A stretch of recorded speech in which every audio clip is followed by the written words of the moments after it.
professor in the Department of Sociology here at UP. It's a great pleasure to welcome you to what is the first of many events that CASA will be organizing throughout the semester. And this particular event we have the pleasure of co-organizing with the Department of Sociology. And I'm very grateful for the department's support of what's going to be happening here this afternoon. One of the things that we are concerned with at CASA is the world of work. And if you're concerned with the world of work, in a world of structural unemployment, it means that you also have to think about non-work. That means looking at things such as precarity, underemployment, unemployment, but also forms of life-making in the face of those realities. And we tend to do that through various forms of Asia-Africa comparative investigations. Now that's a background for this afternoon's event, which is the launch of Hannah Dawson's book, Making a Life, Young Men on Johannesburg's Urban Margins, which was published by University Press earlier this year. The book has already attracted a lot of well-deserved attention, and I will have more to say about it in just a minute. But I first of all want to introduce our main guest and speaker to all of you.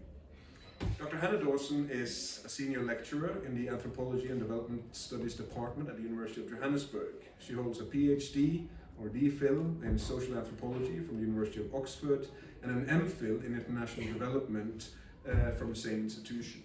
Her research grapples with the social, economic and political shifts stemming from mass unemployment and the ways in which the future of work and welfare is being imagined and transformed in South Africa and Southern Africa. She has approached this through a range of projects, including a study on how young people are making lives and livelihoods outside of wage employment, digital technologies and the changing nature of work, as well as popular demands and policy making around more expansive cash transfers. In addition, her previous research examined political protests and the political subjectivities of unemployed young people. Making a Life, which is Hannah's first book, explores the dynamic life-making strategies of young men in Zandspruit, an informal settlement in Johannesburg. It offers insights into issues such as urban work, citizenship, underemployment and inequality in South Africa, and contributes to a global understanding of how young men manage economic uncertainty. Probing the dynamic everyday life-making strategies of young men in this township, a sprawling informal settlements on the outskirts of Johannesburg through in-depth ethnographic research, Making a Life questions the increasingly prevalent perspective that romanticizes the adaptive survival strategies of the urban poor. By exploring the intricate connections between those with and without wages, Hannah shows us how young men manage complex social, political and economic conditions. Please also note that the book is for sale here this afternoon, just out there, and I'm pretty sure that if you ask nicely, Hannah will be happy to sign your copy for you while we get to the copious amounts of wine and food which is awaiting us over there when we're done with the more formal part of this afternoon's program. I'm going to pass the floor to Hannah very shortly, but before I do so, I want to introduce our discussant this afternoon, my colleague from the Department of Sociology, Fikile Masikane. Fikile is a scientist, social scientist, researcher, and a lecturer in sociology here at the University of Pretoria. She submitted her PhD in industrial sociology at the University of the Witwatersrand, a path-breaking study of conceptions of work, labor, rest, and place in the Shembe Church earlier this year. Her research interests include Black intellectual thought, Black spirituality and labor studies. She's an anchor person for our department's labor studies program and also teaches labor studies across undergraduate and postgraduate levels in our department. Now we're going to proceed as follows. Hannah will speak for about 25 to 30 minutes about her book before we hand over to Fikile for her comments. Hannah will then of course have a chance to respond to Fikile, and after that the audience will then have a chance to engage Hannah in Q&A. Hannah, the floor is yours.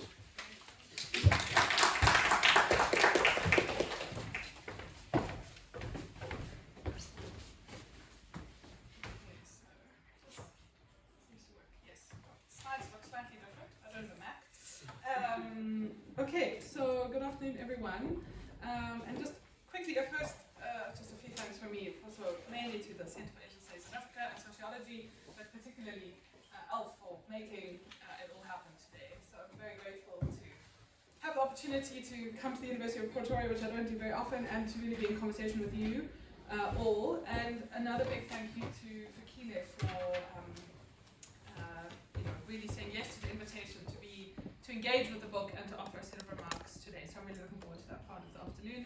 And lastly, to all of you for coming, especially, I know that some of you are Fikile students, but also students of the department. So thank you to everyone for coming, but especially to students. Looking forward to what you might want to ask or say. So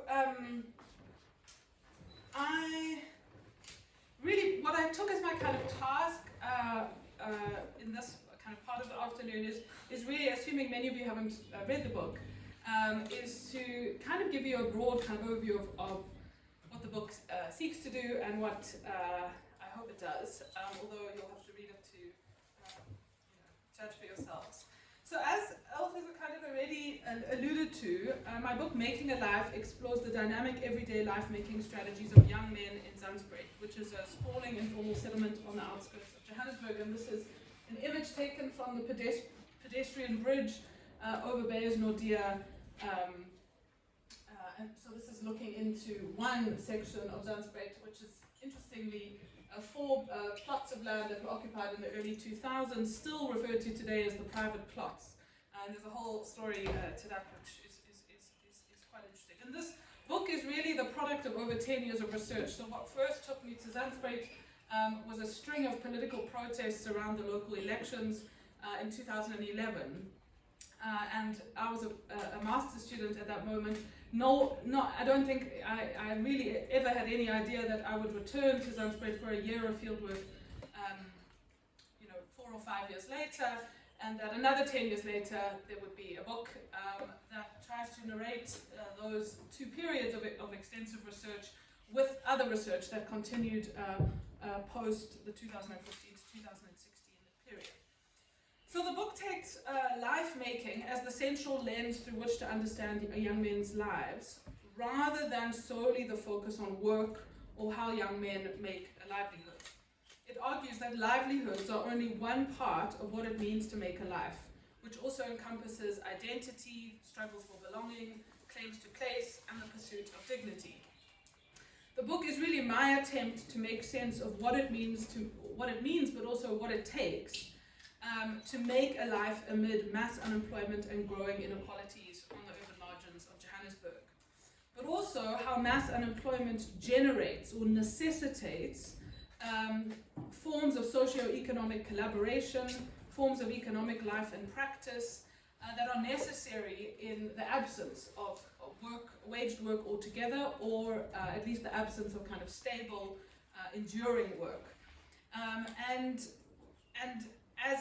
So I think this has actually been the question that's hung my research together over the last 10 years, is really trying to understand what mass joblessness kind of means in communities and spaces and in individuals' lives, and what new forms of socio-economic collaboration come to bear in such structural conditions, and how those enable people to endure, to challenge, to domesticate, but also to transform social terrains and spaces such as Zandspruit. And in doing so, create and entrench new socio-political orders. And so the book, in a sense, explores the dialectic between the making of lives and what I call the making of the social, economic, and political life or order of the settlement. And this is quite close to what some of you might know the work of Wale Adebangwi calls the political economy of everyday life. So just a few more background kind of contextual points on Zandspruit, so you have which will, I hope, help you put the rest of what I want to say kind of in context. So Zandspruit, I think importantly, is a post-apartheid settlement. It's really forged on the cusp of democracy. Its history lies in a wave of farm evictions just prior to the first elections and just before the land reform legislation comes into being. And so white farmers in the surrounding areas are, in this moment, very fearful that they're basically not going to be able to evict labor tenants, many of whom have lived on these farms for extended periods of time. And so what emerges is this somewhat small now in comparative figures, small kind of squatting community of about 300 on little bits of open land around the nearby suburbs. And that leads to the local council purchasing one piece of land, which is still known today as the original transit camp. But today Zandspruit is made up of over 14 parcels of land or plots of land, and is home to a population of over 50,000. So while Zandspruit is still peripheral in the sense that it's on the edge of the city, Zandspruit is actually relatively well located to new industrial zones and suburban developments, which are important sources of employment, and also partly explain why there's been such high levels of immigration into Zandspruit. So on the one hand, it's geographically peripheral, but actually economically, it's actually very much embedded in a corner of the city that's been industrializing and urbanizing very, very quickly. But Zandspruit is also, precisely because of especially the private developments that have occurred over the last 20 years in and around Lanseria Airport, Zandspruit and the surrounding area is also a very, Zandspruit has become also a very important site politically, especially in terms of votes, for the ANC, but also the opposition, who've had a very strong interest in governing this fast developing corner of the city. So this is an image now, quite dated. Oh, sorry, this is just a sign of one of the entranceways to Zandspruit off Beyersnoddeer, which is also the kind of hub of street trading, which runs all the way along Beyersnoddeer. And for those of you who are not familiar with Johannesburg, so Zandspruit is this grey dot over here. You can see that the edge of Beyersnoddeer, and you can see it's in the northwest corner of the city if you compare it to the CBD, which is there in the kind of southwest. So the image I wanted to show is this one, which is an image from the website Unequal Scenes, which some of you might be familiar with that website. If you're not, I highly recommend you look it up.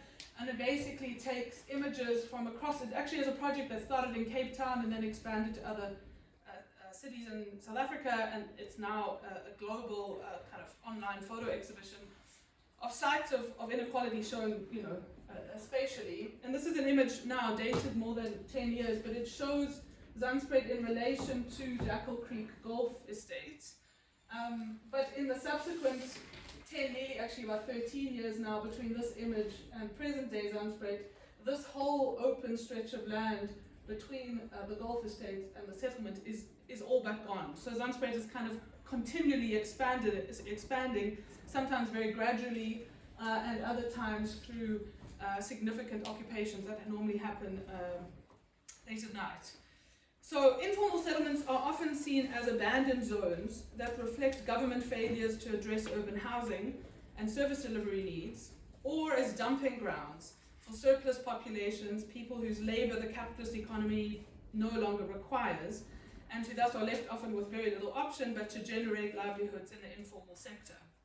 Zandspruit, as I argue in this book, defies simple binaries, especially between the idea of exclusion and inclusion, but also between formality and informality. Nor is Zandspruit simply a ghetto of exclusion, as I argue in the book. Rather, as I show in the book, Zandspruit is a site of intense struggle over belonging, but it's also a site of socio-economic differentiation. Probably the two most important sites of differentiation are between what I call in the book insiders and outsiders, which is really a distinction around how long you've lived there. So have you lived in Zandspruit since the early 90s, and you're then seen it as a kind of one of the earliest residents, one of the longest standing, an insider, versus multiple waves of newcomers, some of whom get absorbed into the insider category depending on where they stay, and others who remain, especially often immigrants from other parts of the continent, who always remain outsiders. But the other important distinction, which maps onto insiders and outsiders, but not in a seamless fashion, is the distinction between those who own their shack or their stand, and those who rent. So basically the distinction between landlords and tenants, or owner-occupiers and tenants. So I show that Zandspruit is a site of struggles over belonging, deep socio-economic differentiation, but that it's also home to a dynamic, what I call distributive economy, in which I show how those who are earning wages, so Zandspruit is a place where waged work is easier to find than, for example, some townships and informal settlements in the south of the city. So many people don't have waged work, but a significant number of people do. And so when I'm talking about Zandspruit's distributive economy, what I'm tracing out there is the centrality of those wages that are earned outside the settlement, and how they trickle into the local economy and become an essential source of value and resources for those who don't work in waged employment. And lastly, it's a space where new social orders and political imaginaries are being forged. So just a quick, a few thoughts on methods. I'm sure many of you are already asking, how I came to do this research. And I'll just say a few things, but happy to take questions later. As I said, the book draws on over 10 years of research, starting with my earlier fieldwork in 2011, an extended period of fieldwork between 2015 and 2016, where I lived in Cosmo City, which is the neighboring community. But the bulk of the book really draws on, so over this extended period of time, it included 120 interviews, a survey with 100 young people, a mapping exercise of the township economy, semi-structured interviews with 40 local enterprise owners. But really the bulk of the book, the heart of the book, draws on the life and work histories I did with a much smaller group of young men, many of whom I've known since 2011. And then there's more recent fieldwork. So just a sense of kind of the structure of the book, and I want to just draw out a few threads. So I've put up how the book is structured there with the 6 main ethnographic chapters in the center, and you can see the titles of them there. What I want to do now, just in the time that remains, is draw out what for me are a couple of the kind of key threads that run through the book. So chapters 2 to 4 really focus primarily on young men's economic lives and decision making. Am I doing good on time? Yeah. Okay. So the book demonstrates a wide array of other livelihoods in what I call Zandspruit's redistributive economy. These include everything from car wash stands, gambling, the drug trade, to the Izinyoka connections, or illegal electricity connections, and one of the most lucrative, the rental market, all of which require one to be embedded in highly localized relationships and structures of belonging. They require you, especially to access the most lucrative niches, to be an insider in that sense. So the book examines how money circulates within Zandspruit and how the wages earned outside of the settlement are circulated within the local economy, and how the dynamics of inclusion and exclusion within both wage and wageless economic arrangements are inseparably connected and mutually constitute each other. So it draws attention to important inequalities, differences and dependencies between insiders and outsiders, but also between landlords and tenants, and between those who get to refuse a wage, especially a very low wage, and those who have little choice but to take any job available. So outsiders, made up primarily of newcomers and foreigners, foreign outsiders, as I refer to them here in the book, who make up a permanent tenant class, are more likely to take up low-paying jobs in the surrounding area, versus insiders, especially young men who've lived in the settlement a long time and often grew up there, who are better embedded in local economic arrangements and thus able to protect themselves from the labour market. And this is something I unpack at great length in chapter 4. In chapter 5, I really, so the title of chapter 5 is The Aspiration to Afford, Momentary Consumption When the Future is Out of Reach. And this chapter really explores young men's aspirations, but it also draws attention to a kind of paradox, which is that no one wants to live in Zandspruit long term. Everyone, in a sense, has an aspiration to leave Zandspruit. Yet many insiders who make up the key interlocutors in the book, they know that the very relationships that sustain them in Zandspruit, their kind of embeddedness in the local distributional economy, require them to be there.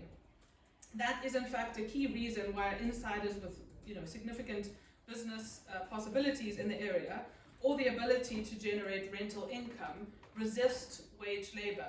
They resist long, rigid hours because they know that being out of the settlement for most of the day would limit their ability to be present for and address what happens in the settlement, and thus preserve the little privilege and protection they have from the market. And in the book there's some very tangible examples of why being present is essential to being able to continue to have to assert control over specific territory or turf. In this context, young men, I argue in the book, frame their aspirations around the idea of affording, which is closely tied to consumption rather than production, which they primarily experience as momentary forms of enjoyment. There's a lot more to say, there's a lot more on this in the book than I can draw attention to now, but one of the central arguments of the book there is that aspirations were not described in relation to a particular job or labor, for example, offering the kind of life that was often what young men desired, and yet life was imagined as a move often out of Zandspruit into often some kind of suburb, quite different to Zandspruit. But in the absence of that kind of move, what was possible were what I call these momentary forms of consumption. This could be drinks at the upmarket Shisenyama, going to the nearby shopping centre, which offered, as I argue in the book, momentary interruptions from the hardship of everyday life, rather than sustained upward mobility or financial security. And the inability to kind of escape the hardship of everyday life, or a kind of ongoing presentism of living in the present to try and make money for a much more limited time horizon than the kind of 5 or 10 year trajectories that young men look to as desirable, is what feeds into, it's those very frustrations that feed into the frustrations that are underlying the protests, which have happened, of course, in 2011, which I studied very closely, but in subsequent years. So I want to end by saying that in chapter 6, I really returned to my older fieldwork, which took the protests in 2011 as the central focus. But what I've done over the last 10 years is track the shifts, in particular in the protest dynamics. And what's interested me most is what triggers a protest and how that shifted over time. But in that chapter specifically, I illustrate how participating in protests is a key mechanism through which one demonstrates political belonging in the settlement. It's how one demonstrates one's insiderness, which is critical to being able to assert oneself in local relations and benefit not only from government resources and opportunities, but also from the local political economy, especially the local land and property market, which is perhaps the key source of livelihood and money apart from wages. And so just in conclusion, one of the central arguments of the book is that the urban poor's struggle for livelihood, for housing, and for belonging necessitates analysis within a single frame. So by focusing on men's everyday efforts to construct a life, this book offers, I hope at least, a grounded analysis of the connections between the wage and wageless economies, the complexities of social belonging, and the political contestations shaping the future of Zandspruit. Moreover, the book advocates for an integrated perspective that approaches questions of labor and livelihood within the broader context of life-making. This perspective views struggles over work, living conditions, and belonging among the black urban poor as interconnected rather than separate. And I think I'll end there. Thanks very much. Thank you so much, Anna. I'm just going to hand over to Fikile.